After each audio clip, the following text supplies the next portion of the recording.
Hello, everybody. Welcome to our next session. This session is with Sandhya Kumar.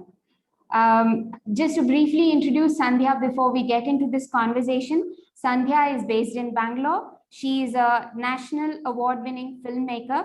She's been making documentary and experimental films since 2007 and has actually been a recipient of an earlier grant from IFA.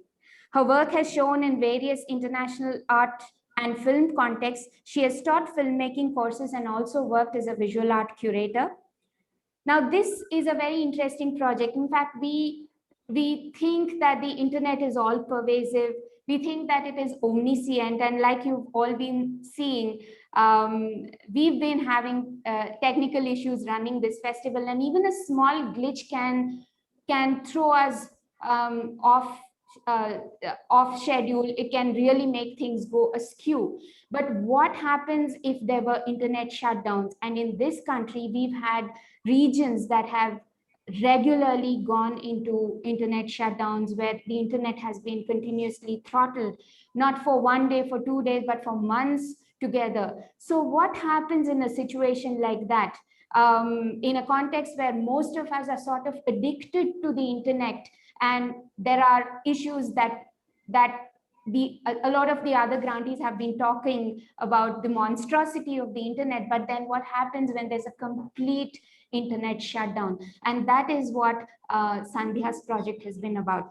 Sandhya's grant has enabled her to create videos on the impact of internet shutdowns and throttling that has happened across various regions in the country. Sandhya, over to you. Do tell us about your project and why actually did you want to make films on a subject like this? Thank you, Sumana. Thank you, IFA and the entire team of IFA who's been working so hard to put this together in spite of all the technical difficulties with the internet. I've been thinking about internet shutdowns for a while because it just seems like such an absurd way to control flow of information that you just switch off the internet. And I think maybe I just introduce a few concepts before we go ahead and get into why I did this project. So the internet shutdown is when, by an order of government, usually it's the government that asks that the internet is switched off. And we're talking here about mobile connectivity, mobile internet, not landline. That mobile internet is completely switched off in an either whole country or in a part of the country or in a small area or for a few persons, so it can be decided. And this can go over any range of time. It can be a matter of hours, it can be a matter of days or even months, like it's been in some parts of India. Of course, the question came to light when it made headlines is when Kashmir had a complete communication blockade, not just internet, where phone lines were stopped, internet was stopped, TV was stopped, radio was stopped. So almost like no communication was going inside Kashmir, no communication was coming outside from Kashmir. So that's a separate matter. But other forms of communication was restored pretty soon, but the internet was not restored for months and months. Like for 6 months, they did not have 2G. And we are talking about a country where most of the people use cell phones. We don't use landlines for internet. Most people have access to internet via the cell phone and the 4G technology that the cell phone offers. It was only in January, so this happened in August in Kashmir, and it was only in January after the Anuradha Bhasin versus Union of India case when the Supreme Court ordered that you cannot completely shut down the internet and to restore internet.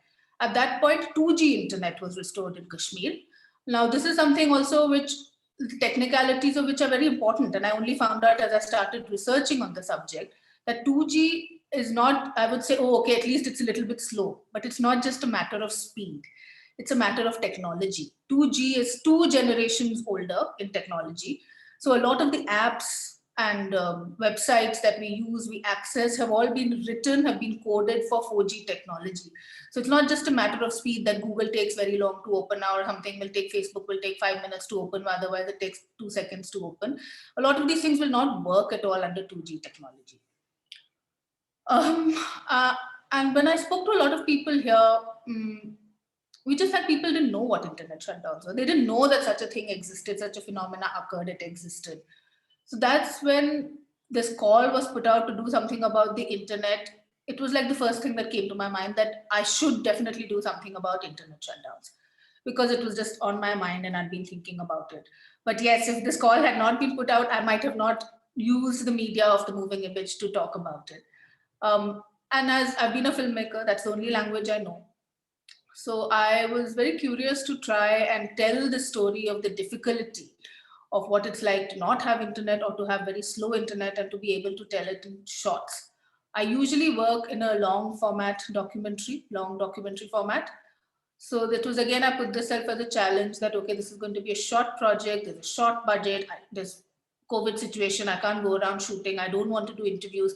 How can I tell compelling, powerful stories using stock footage, using the material that I have? So I decided, I tried to tell the stories in maybe less than 1 minute, but most of them have gone overboard a little bit. So that's how the story came out. And the idea is I decided to tell about 3 stories through the videos. So Manna, should I go on? Yeah. Yeah. So how did you come up with these 3 different stories that you want to tell? How did you arrive at those topics? So as I was doing the research, one very important document was the Kashmir siege, which was done, a document put together by whole lots of civil liberties groups. It was a very extensive document, just put out actually weeks before, maybe the same time as your call, which is all about how an internet shutdown and communication blackout has affected Kashmir. And that document led to many other documents that I found subsequently on the internet. So when you look at the internet shutdown, there are many ways in which it affects somebody. And I think the first question you begin by asking is that, why is the internet important? It's not just to go onto the net. Like, what does just going onto the net mean? And as I thought more and more about it, it all was boiling down to connections that we need, not just for social connections, not just the communication, which is a huge part of it. Like in a lot of places where there's curfew, where you can't move around freely, it is social apps which help you connect with people. That's one aspect of it. But you would be amazed how much people use it for business. They use it for education. They use it just for finance, for banking, and just more than anything, just ideas, right? For every little thing we go onto the internet. It's a bit like thinking, like maybe 20 years ago, someone said you had to live without electricity. You would say, how will I live without electricity? I need electricity for light. I need electricity to pump water. I need electricity to cook. Like in some countries, they don't have gas, they need electricity. So internet has become a bit of a lifeline in that sense. So one method, I mean, if I started to go into each of these areas, I felt it would be too long a list and I would not be able to do justice to the videos. So the idea was to balance it with a conceptual idea, making you empathize and put you in the situation of how it would be without the internet. And the other was to tell a few of these stories of how the internet has affected people who've been in these regions.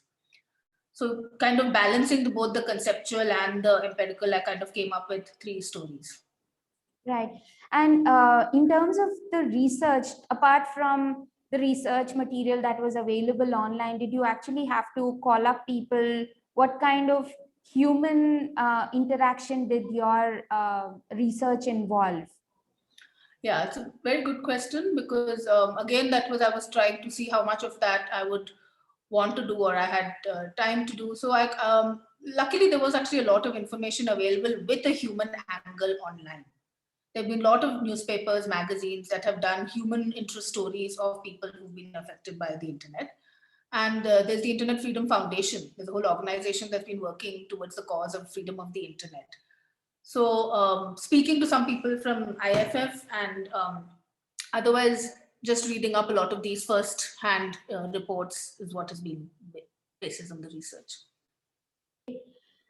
So for the audience members, if you haven't already watched Sandhya's films, they're all up on Vimeo, and you'll find the link to the films in the comments section. Please go and watch these films. And Sandhya, do you want to now show us a clip from your film? So there are three videos, and they're kind of entire video series. It's a 3-part series that's called You Are Offline.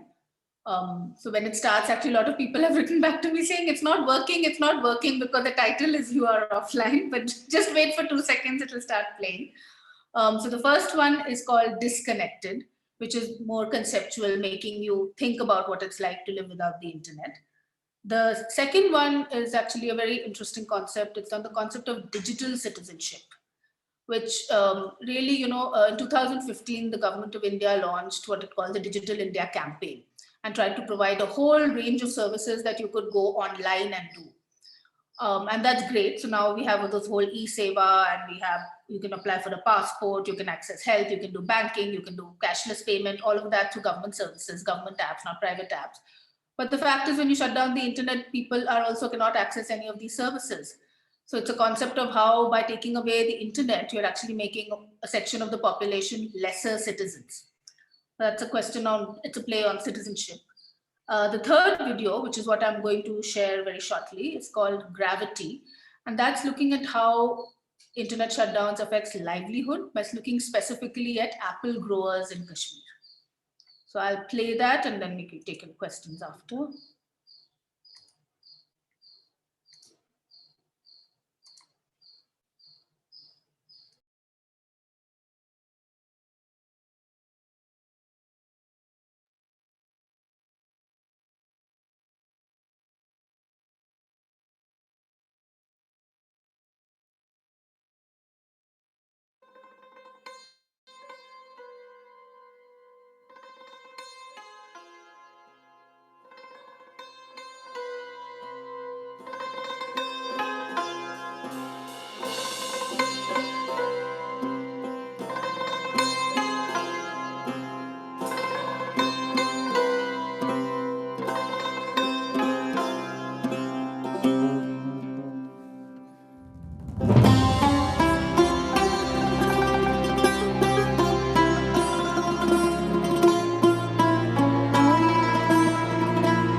Yeah, thank you. That was really a very powerful video.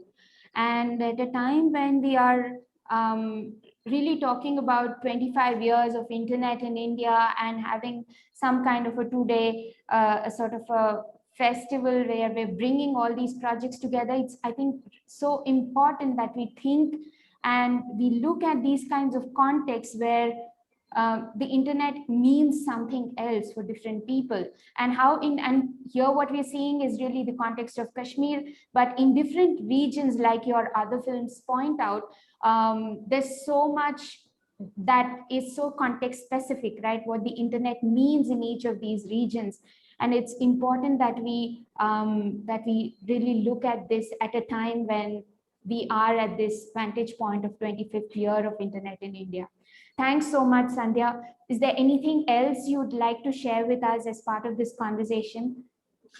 Yeah, I mean, there's just two thoughts I'd like to leave somebody with. And that one is that why this form of control is exercised over the internet is partly because of the inherent nature of internet, where end-to-end communication is without any form of control.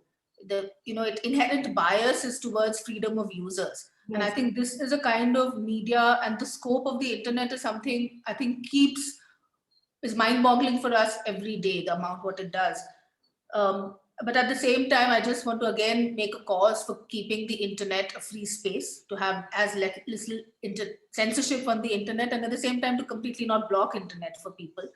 The second concept is that we keep talking about digital divide in India, and I think sometimes also internet shutdown is confused with that. But digital divide is when you don't have access to be able to, you don't have the means to access the internet. Whereas in an internet shutdown, it's more similar to like a digital apartheid, where you are selectively blocking the internet for certain sections of the population. Right. Yeah. Yeah, that's just my final thought. And final word would be to ask people to just begin with a little empathy for those who are without the internet. Yeah, absolutely. So audience members, please do watch these films, and Sandhya will be here with us for the interaction, so you can ask any questions that you might have. Thank you for joining us for this session, and have a good evening. Thank you. Bye-bye. Thanks, Sandhya.